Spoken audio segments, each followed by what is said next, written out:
بص يا ست الكل، كل اللي حاولوا يختاروا الصح لحد دلوقتي ما اتجوزوش.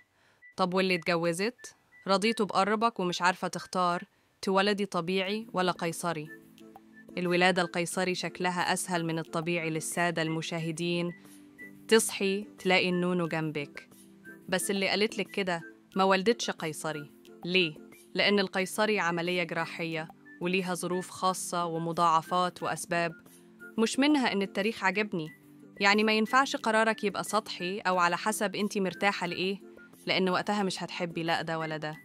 لازم تعرفي عيوب الاتنين.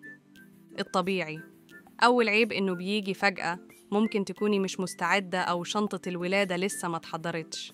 تاني عيب، الطلق، الألم اللي أصعب من الفراق بس ليه حل.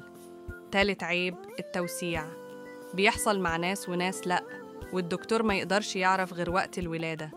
أما القيصري، أول عيب، الجرح كبير، بيتفتح فيه طبقات البطن ومعاه مضاعفات زي أي عملية. تاني عيب، الالتصاقات بعد الولادة، ودي ممكن تأخر الحمل بعد كده. تالت عيب، الألم بعد الولادة في المستشفى وفي البيت ومع الكحة أو العطس. طب إيه الحل؟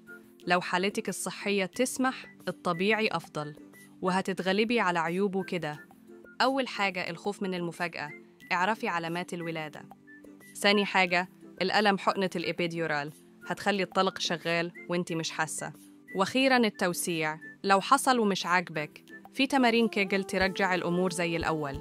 لكن لو في أسباب طبية لازم قيصري، أسباب زي ولدتي قيصري قبل كده أكتر من مرة، أو الحوض ضيق، أو عندك مشاكل صحية زي السكر أو تسمم الحمل، البيبي وزنه كبير أو وضعه مش مناسب. الخلاصة، اللي تولد قيصري مش جبانة، ولا اللي تولد طبيعي بطلة أفريقيا.